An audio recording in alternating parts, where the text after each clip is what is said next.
Yeah.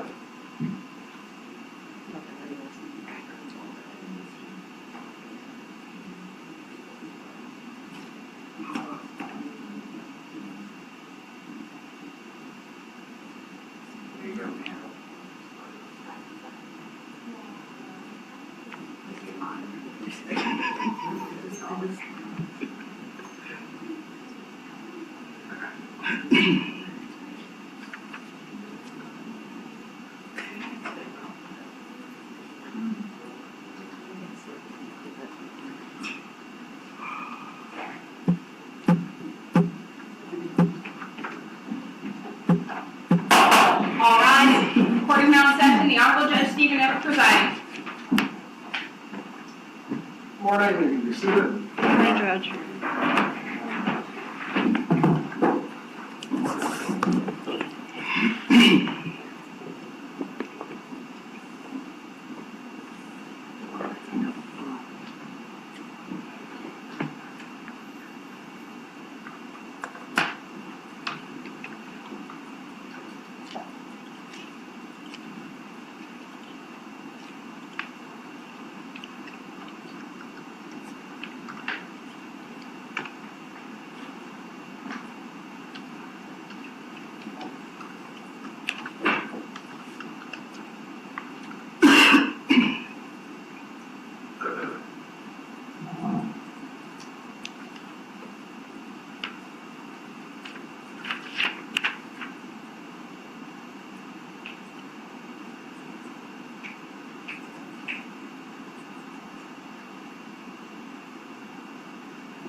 Here this morning in State versus Donna Adelson, 2023 CF 3226.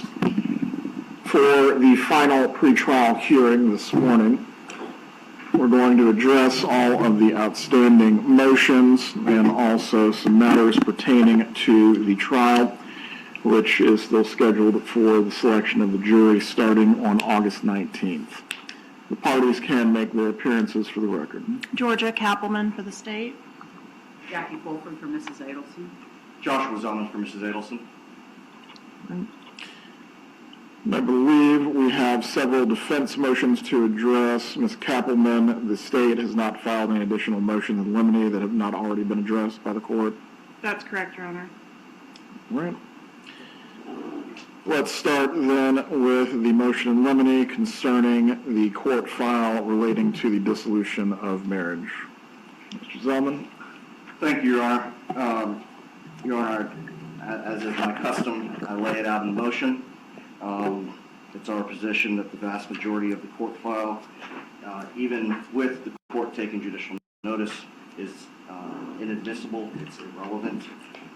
Paragraph 7 of my motion provides a somewhat comprehensive list of the items that are in there that have no bearing, have no relevance. They're not material in any way to this case. And so we're asking that, aside from very limited number of items that the state can establish has relevance and is not barred by hearsay, we're asking that the court exclude that file. Ms. Kappelman, which parts of this file is the state seeking to admit as a part of its case in chief? The entirety. Right. As to the items that deal with, as identified in paragraph 7 of the motion, what exactly would be the relevance first, and what is your argument as to hearsay? For relevance, Judge, it goes to the motive, the level of intensity of this litigation, the volume of the paperwork suggests that it was very litigious and went on for some time. The words that are used are strong, even hateful, and this was a cause that was adopted by the defendant, as the emails evidence will show. So it's important for the jury to understand the foundation of this motive is this litigation that began with the divorce, continued beyond the divorce with the child custody issues that developed later. All right. So in part, the volume of what occurred over the divorce proceedings, you want the jury to recognize this goes to motive in some way. Yes, Your Honor. In reference to hearsay, the items are not being offered for the truth of the matter asserted. There obviously was a litigious divorce, but it's being offered to show the effect on Ms. Adelson.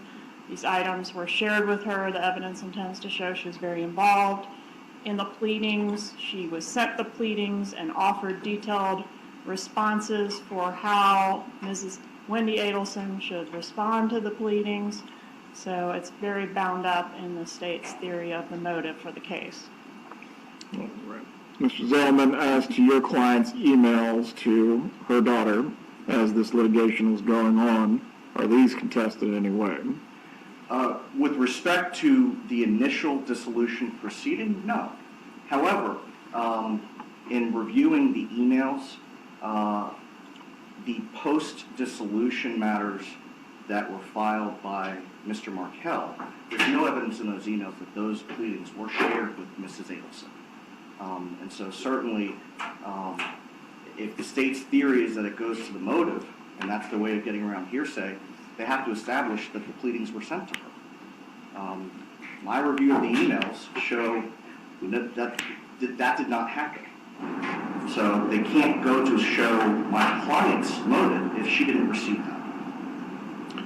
All right. As to any pleadings that correspond with emails or communications that were made by the defendant and otherwise demonstrate her role in or some part in the divorce case, as to those, I'm going to rule they are admissible.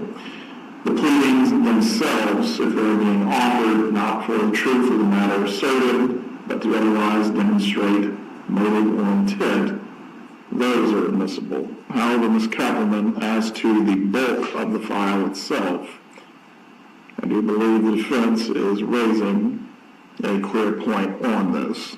Absent a connection or a nexus between the defendant and specific aspects of the divorce file, what is your argument concerning it? There are pleadings in there that are not necessary to show the motive, but I did offer the exhibit itself in its entirety to demonstrate the bulk.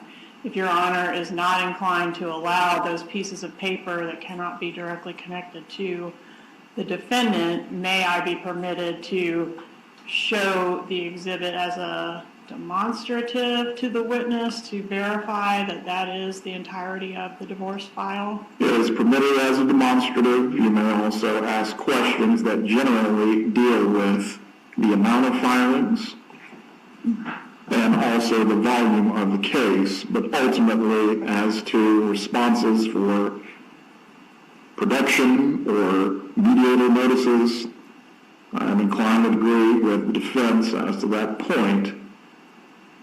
If there's not either a relevant connection or a nexus between the defendant's actions and then what occurred in the dissolution of marriage case, all of it does not come in as substantive evidence. But I do want to make clear on this point, Mr. Zellman, as to what the witnesses will testify to, and none of us will know this until the evidence actually begins. This file can be used for purposes of impeachment, and it can also be used for purposes of rebuttal. Depending on what the witnesses say, what might be not a part of the state's case in chief may still be available to them through other means that are permitted by the rules of evidence. Is everyone clear on those? Yes, sir. Yes, Your Honor.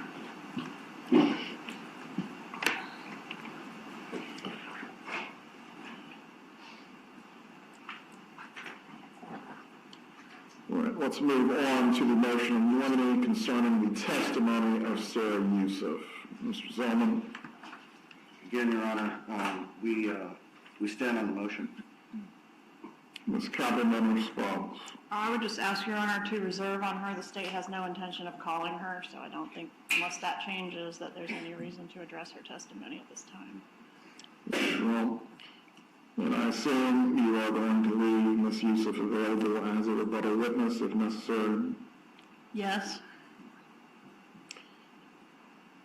If a witness is not going to be called, it essentially moots the issue. On that point, Mr. Zellman, the state is not committing to calling this witness. If they do call them at that time, I will issue a ruling concerning your motion in limine. Yes, sir. As to any purpose of rebuttal, ultimately what comes out as a part of the defense case, Ms. Youssef still is able to testify in that capacity.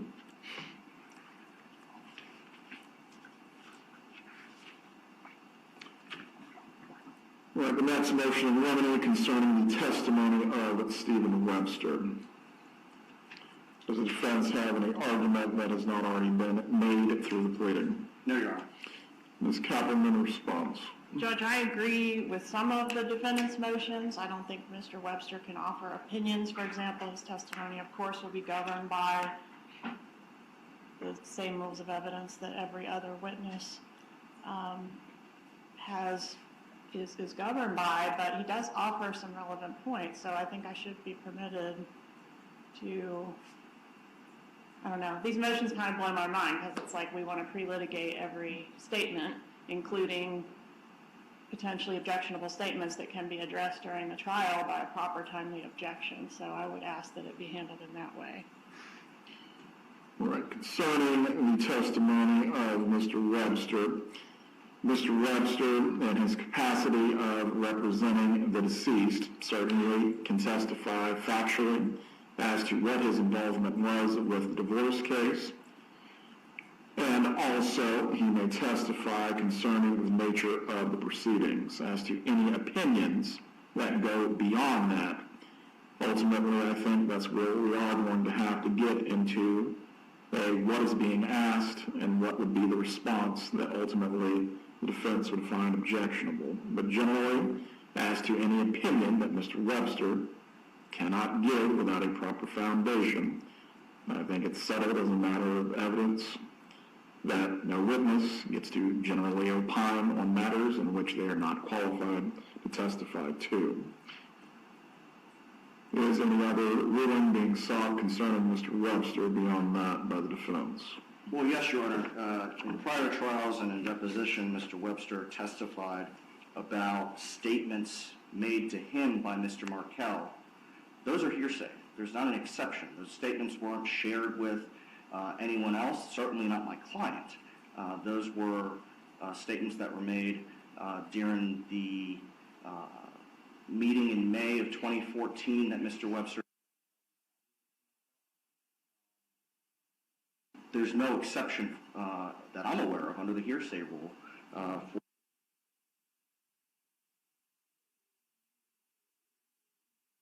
statements made by the deceased to Mr. Webster.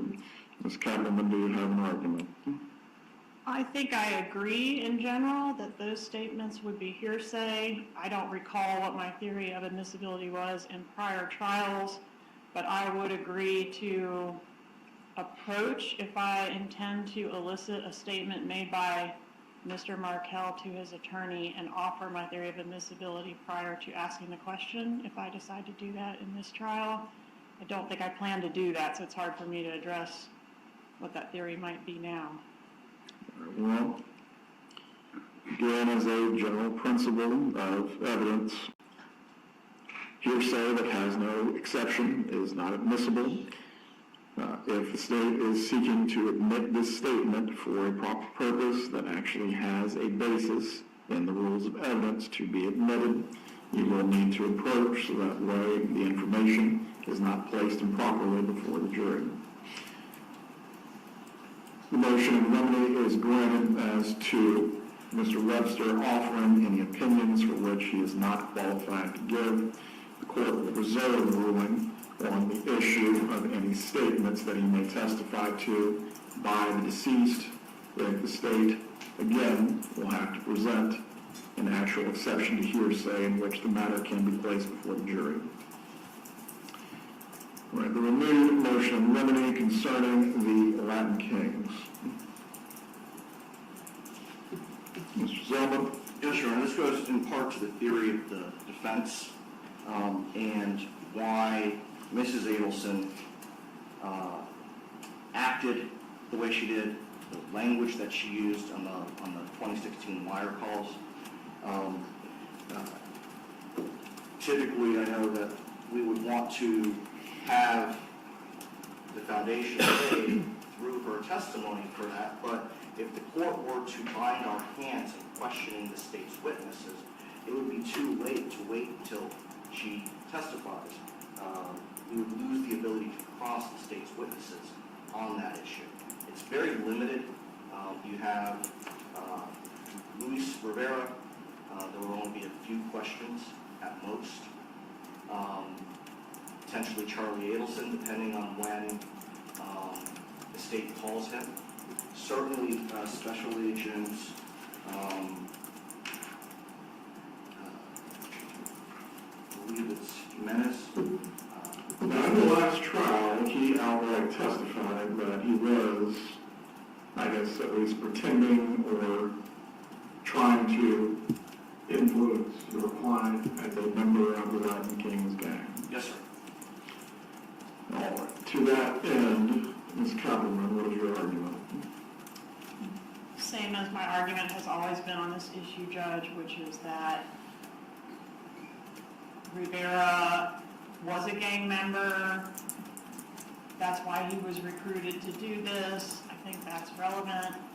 But the fact that he was a leader of a specific gang, I think is just bad character evidence that doesn't lend anything additional, more prejudicial than probative, and I would ask to exclude those details. Similar to what we had in the last trial, as to this painting the character of Mr. Rivera specifically in a negative light, the court's ruling will remain the same. As to the witnesses, though, Mr. Jimenez or other witnesses that may present this topic unsolicited on their directs, once the horse is out of the barn, it's out of the barn. As far as any cross-examination of Mr. Rivera specifically, the defense may cross-examine Mr. Rivera as to his role as a gang member and why he was recruited into this matter to specifically serve a purpose as it relates to the conspiracy of the killing of Dan Markel. Now, with regard to undercover or the former undercover agent, Ms. Cotterman, this is where I believe the analysis begins to diverge on this topic. He specifically approached the defendant as a Latin King member, correct? No, sir. My recollection is, I know that was his testimony, but and I would instruct him not to say Latin King in the future. However, he didn't say anything to Ms. Adelson about being a Latin King. I guess that was his version of acting like a gang member. I don't know how well he did. Ms. Adelson didn't seem to think he did very well. But that was the intention. He did not represent himself to her verbally as a Latin King gang member. He was not wearing any clothing or other signifiers that he was a member of a specific gang. I think the idea was just, you're an associate of this killer who is a gang member. Any response on that topic, Mr. Zellman? Just looking at his previous testimony. My role, I'll quote from page 1067 of the trial transcript of Mr. Charlie Adelson's case. Starting at line 20, question, can you explain what that operation was? Answer, my role in the operation, I was portraying a Latin King gang member, and I was instructed to conduct the bomb. Continuing on 1068, question is, all right, when you say you were posing as a Latin King gang member, did you announce yourself as a Latin King gang member to the person you approached? I did not. Okay. So that's the role. That was my role. You're a character. That is correct. That is his testimony. And I believe that once, especially with the call that my client made to the undercover on May 6th of 2014, when he became verbally aggressive towards my client, that factors into his role as a Latin King gang member. And I know in the previous hearing last year, Your Honor questioned whether there was a difference between a Latin King gang member and simply a gang member. The answer is absolutely. In Miami, in South Florida, there is absolutely a difference between a gang member and a Latin King gang member. Even with that being said, this ultimately goes to your client's state of mind. Who is going to establish how she knows the difference between, forgive the pun, the garden variety gang member and a specific gang member? I think between her testimony and anticipated testimony of Charlie Adelson. As to the questioning of the former undercover officer or special agent Jimenez, I will permit the defense to question the former special agent as to whether he is portraying a member of a specific gang as a part of his bump operation. Depending on what the answer is, we will revisit the issue of whether the name Latin Kings needs to be specifically uttered as to either Mrs. Adelson or Charlie Adelson testifying concerning her state of mind and knowledge of the Latin Kings. As it goes to state of mind, the defense may certainly inquire as to that during the defense case in chief. As to Luis Rivera, the court's ruling will remain the same as to his leadership role or specific affiliation. The fact that he is a gang member may be inquired into, and the fact that he has had, or the fact that he had, or his role while he was recruited in this case, that certainly is ripe for cross-examination and may be inquired into. But as to him being a specific Latin king, that is where the line is going to be drawn. Do we need any clarification on these rulings? Just a moment, Your Honor. Not from the state judge.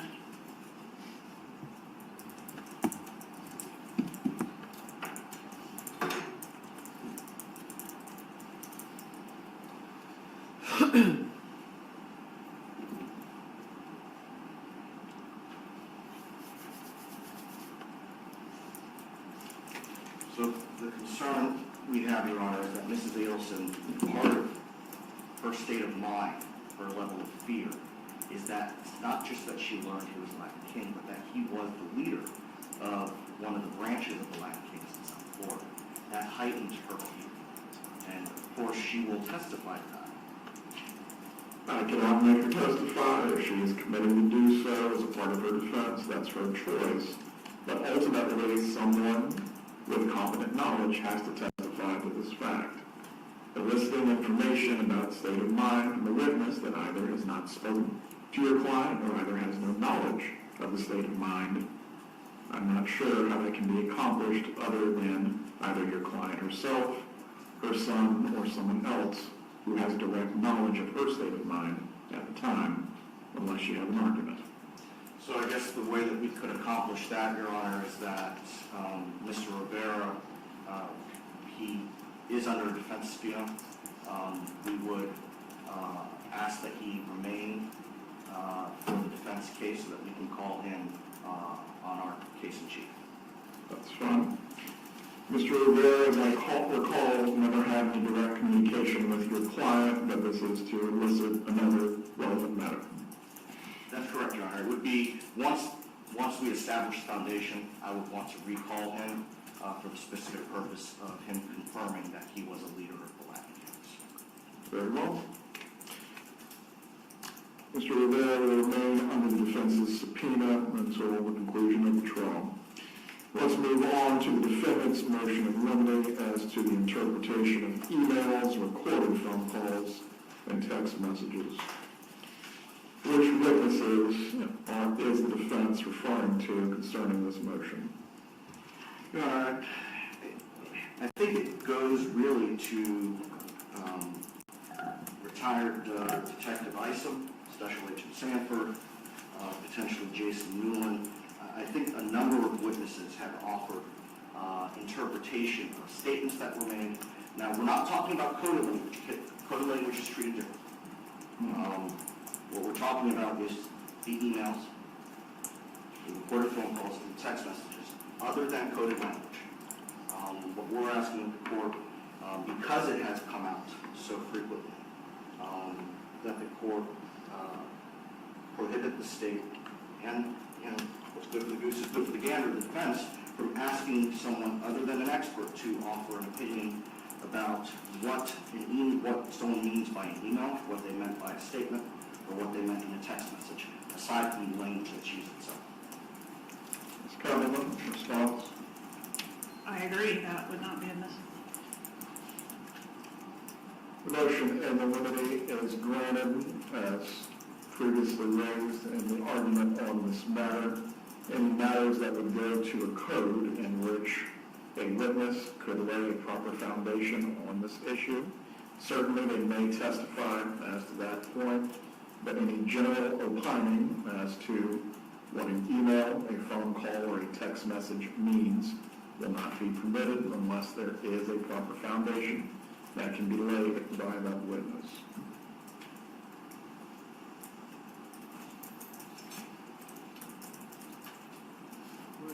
Next, the defendant's renewed motion in limine concerning travel as consciousness of guilt.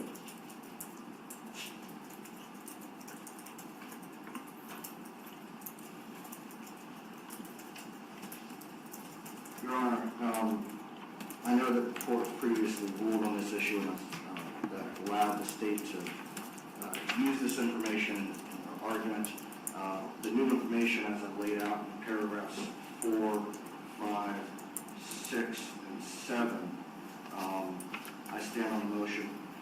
Those additional pieces of information had not previously been provided to the court, and I think that it's significant because it goes to her state of mind for making the travel plans, and for going to the airport and for stepping on the jet.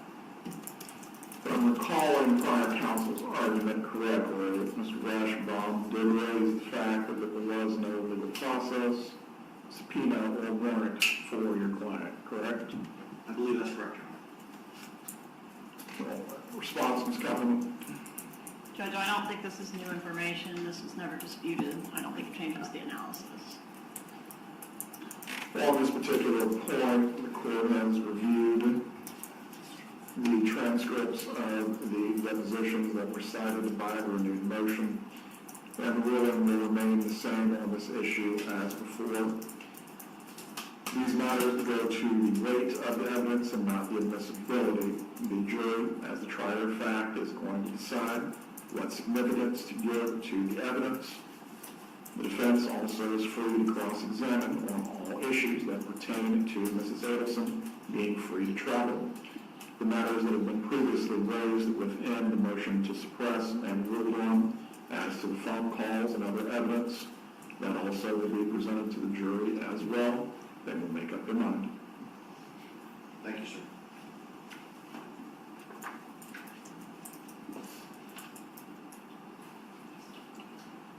Well, I believe that covers the defense motions. And Ms. Cumberland, you stated that the state did not have an additional motion in limine that not have been previously ruled on. That's correct, Your Honor. Judge, there's one additional one also filed on July 21st concerning the opinion testimony of Jason Newland and Patrick Sanford. Yes. Go ahead as to that motion. Sorry, Your Honor. I'll stand on the motion. Ms. Cumberland, a response? Judge, the defense elicited personal opinions of these witnesses at deposition about the lawyers and their ethics and how they think they might have been involved in the new investigation, and now seeks to suppress those opinions, which are clearly inadmissible. I don't understand it. I don't know why we're doing it. I would never elicit such a thing. Well, Ms. Kappelman, even though it might be inquired into in deposition, ultimately, if there's a basis to exclude it pre-trial, that's why it's being raised now. Of course, there is no reason to elicit it at deposition, and it could never be admissible at a trial, so we're just wasting paper and time with these motions. No objection.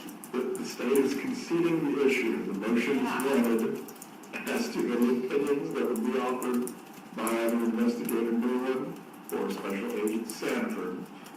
Again, there must be a proper foundation for them to offer an opinion on a subject. If they don't have the ability to do so, it cannot be presented as a part of the case in chief.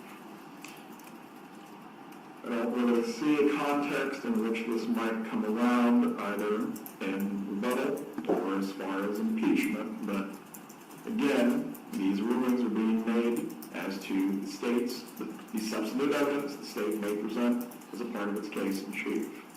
If it needs to be readdressed as a matter of either impeachment or rebuttal, we'll take it up at the appropriate time. All right, let's go ahead and talk through some of the logistics for jury selection on 8/19. We are going to be in this courtroom once again. I believe the number of jurors that we have under summons right now, or prospective jurors under summons, I believe it's near 300. So what we're going to do on that Tuesday, essentially we will have the pre-screen of the jurors on the issue of pretrial publicity, similar to what we did in the last trial. The court will be asking these same questions, or substantially same questions. Both parties will have an opportunity to follow up on the court's questions on the issue of pretrial publicity. If a prospective juror is deemed suitable to return for a group voir dire, from there they will be given the date and time for which group voir dire will begin. For the pre-screening that will take place on both Tuesday morning, Tuesday afternoon, potentially Wednesday morning and Wednesday afternoon, I would anticipate by that point we would have a suitable pool of jurors from which, going through the pre-screening process, anyone who has had an issue or either the court believes, the state believes, or the defense believes is not suitable to go to the group voir dire. From there, each party will have an opportunity to make their objections known as to that prospective juror, and they'll be told to return or they will be excused at that point. Does anyone have a question about the pre-screening process? No, sir. There you are. Also, as well, so that we don't have any issues similar to what occurred in the previous trial, in which I believe there were allegations the jurors were speaking to each other. We are going to have additional bailiffs. The prospective jurors are going to be instructed not to speak to each other. It might make a long day for them, but they will be sitting in silence. We will provide reading material to them, and we'll have extra bailiffs on hand to ensure that no one is speaking to each other while they're waiting to be screened. Does anyone have anything they need to raise concerning those? Is it your Honor's intention to handle the pre-screening, I don't know what it's called, instructions that happen down in jury assembly? Yes. Okay. I believe last time, I'm not sure if someone else qualified or not, but for each group that will be qualified, I will do it personally, so that way from beginning to end, they're seeing me, hearing me, and understanding you're not to discuss the case or anything else with each other. Perfect, that's the state's request. Judge, how many of the 300 are coming each day? Broken up into groups of 50, so 50 in the morning, 50 in the afternoon. We may not even need to get to the end of this grouping altogether if we are able to go through the pre-screening process on the issue of pretrial publicity. Once we have, say, 100 to 110, that's more than enough to get 12 people. How do you intend to handle proceeding once we successfully select a jury? Once we have selected a jury at that point, and also I believe too, we'll need at least 2 alternates unless the parties wish to have 3.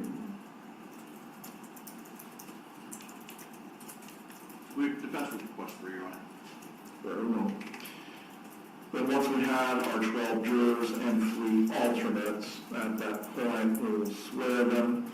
If we have enough time to actually move into opening on that same day at the selection, we'll do that, so that way we can start to begin into witness testimony seamlessly without issue.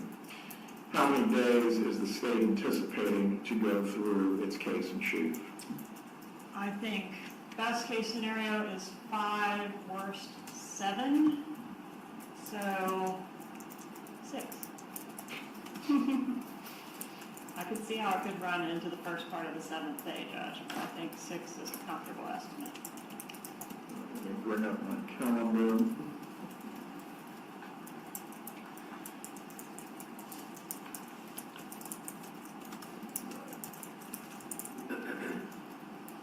Assuming that we have a jury by Friday the 22nd, we'll know that in place August 25th through September 7th as the state's case in chief. I think there is a holiday on September 1st, correct? Yes, sir. Yes, sir. Is anyone volunteering to work on Labor Day? Jackie is. I need one other hand, unrelated to that side of the table. Thanks. It is a holiday for the workers of the world, but we cannot forget that we have a trail to finish. All right, 8:25 through 9:02, then, we're estimating as the state's case in chief. How long is the defense estimating to present any case that it wishes to do so? Can I weigh in on that before they speak, Judge? We have historically picked a jury in 3 days at the longest. Twice we did it in 2 days. So my suggestion would be to start on Friday.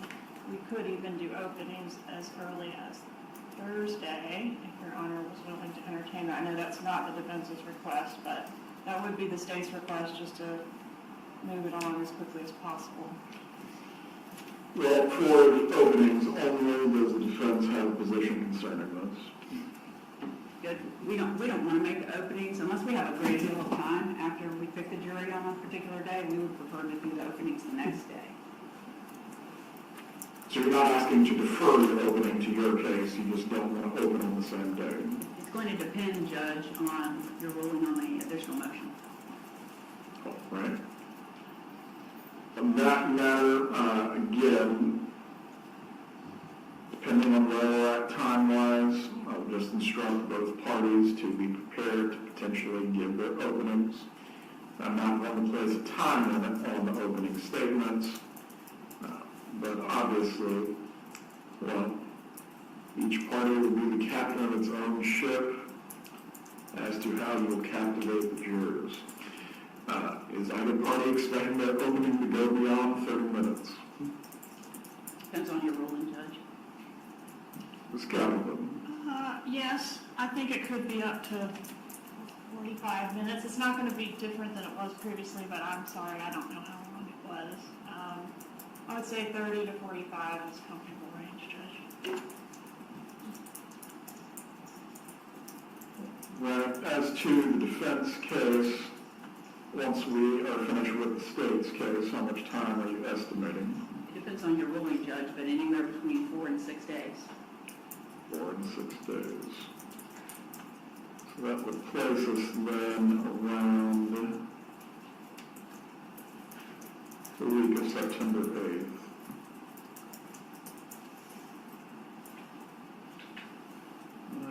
Concerning any other matters that we can address as the logistics of the trial, I believe we will have rooms available for our family members, both for the victim's family and for the defendant. Do the parties anticipate making use of these rooms? Yes, Your Honor. Yes, sir. Right.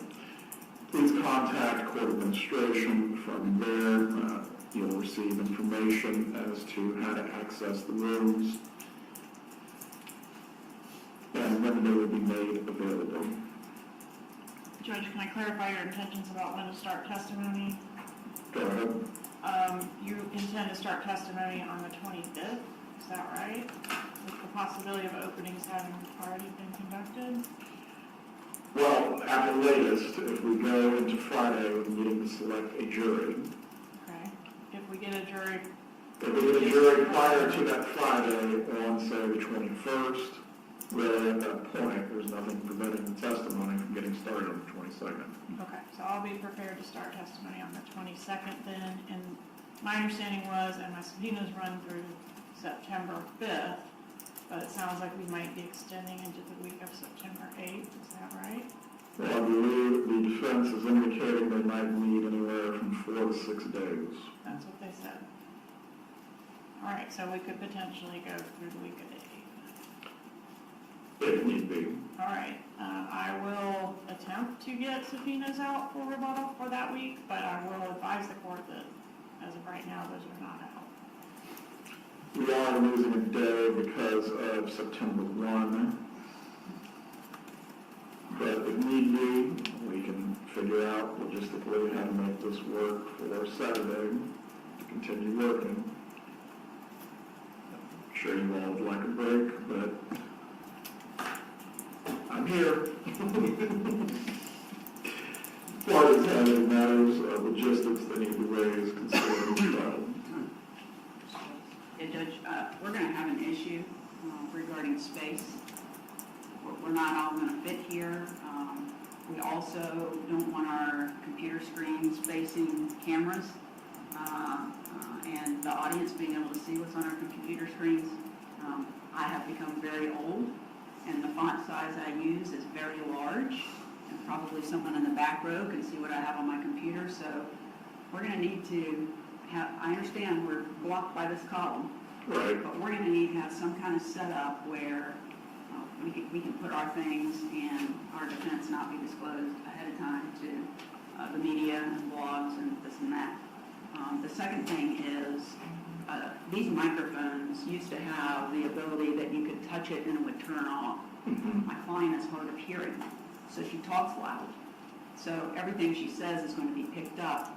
This one is now set up so you have to press it each time you want to mute it. And right, press and hold. You got to hold it down for it to continue to stay muted. And we're going to ask if the court admin could put it back to the function where we can push it off. I don't think there's going to be any opportunity in the trial for someone to not pick up on a recording of Mr. Zellman's voice. He's very loud. I tend to be loud too. So it's not going to be a record issue in our position, but it's certainly going to be a problem when we're trying to speak to our client about something because it's going to be heard. Well, in front of the jury, I definitely understand the concern that we're registering with this. We'll inquire as to what can be done for the microphone on the table. If your client does need to write things down, so that way nothing is being given away, that might be the easiest way for that to be handled, but that requires the microphone. The seating set up in the gallery, I believe the first 2 rows behind the defense, those are not going to be available to any members of the media. As far as the font size of your computer, if you need to rearrange how you're seated at the table, so if you need a seat on the far left, or my right, your left, so that way your computer can face the wall and no one can see it. I don't really know what I can accommodate you with as far as that font size beyond that. Well, the problem is the end of the table it's not open. It's the leg of the table. So I don't know if we can add a little something, another table that is the same size. What I've tried a 3 co-defendant first-degree murder trial in this room before, and what we had done was one table was between the column and the bailiff's box. There was a table here and then this table here. I think that if we could put a table to our left, that might be one way of accommodating this need. Right. Please make a request, then the court admin, we will figure out the best way to try to configure the tables. Ultimately, for what needs to come in with, and I believe the state is going to try to, or needs to bring in its equipment, audio equipment. Yes, Your Honor. All right. Because of that equipment and how it will need to be set up, the tables and how they're configured can't interfere with that, and we'll try to accommodate that as best as possible. This comment as to the audio visual needs of the state, other than what has been used before with the audio setup, is there anything that needs to be addressed? No, sir, it'll be the same setup with the same company. All right. Probably then they'll need to get started by the 15th in this room so they can set up all equipment, test the equipment, and if there's any problems, we'll be able to figure out what needs to take place before we actually get started on the 19th. All right. For the media presence that will be here as well, I believe it will be similar rules as it's been in the past. There will be one live video camera, there will be one still frame camera. Obviously, the bloggers and reporters, they are permitted to take notes as if they were print journalists. But the initial rows behind the state, Ms. Kappelman, I assume the victim's family is wishing to appear. Yes, Your Honor. All right. They will receive priority seating with regard to how they're positioned in the gallery. After that, it will be free to the public and the press to seat in all areas that are available. Does either party need to be heard concerning those? Your Honor, we're also going to need space for our client's family and friends who are going to be coming to support her as well. And we would request that they have similar priority seating as the victim's family. That's what the two rows will be behind the defense that will be available to family and friends. Again, similar to last trial, other than the video recording and still frame photography recording, beyond that, no cell phones are to be out recording any other matters or trying to take photos of the witnesses or the jurors. I believe similar in the last trial when Special Agent Jimenez testified, his face was not shown, obviously because of the nature of his past work. The court will just make the same ruling concerning that as well. His face is not to be shown, but of course the substance of his testimony certainly may be reported on by anyone who believes it is newsworthy. During the selection of the jury, the faces of the prospective jurors are not to be shown. Their names are not to be shared. But as far as any biographical type of data, such as the composition of the jury, being, for example, 7 male, 5 female, what their professions are, those are certainly able to be reported on by the members of the media and disseminated, but ultimately what I'm getting at is names and faces, so we don't have any disruption or disturbance during the trial. Do any of the parties have any questions concerning those? No, Your Honor. No, Your Honor.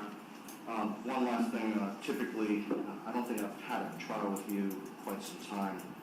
Typically, my paralegal sits with us, so that's another reason why we need that additional table. She also may have some additional people assisting her, and I'll make sure that they're identified as the bailiffs so that there are no issues there.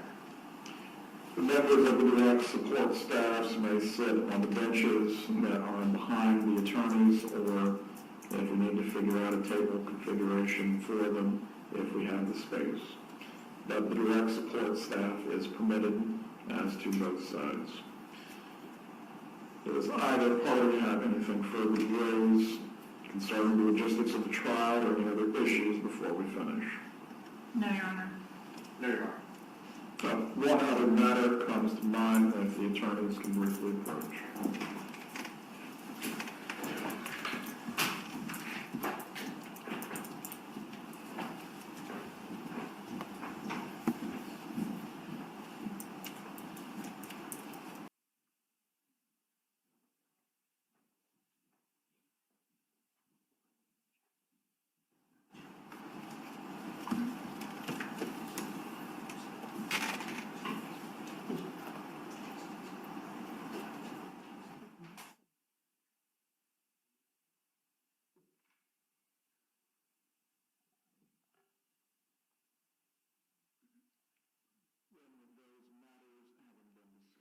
We will be in recess for today.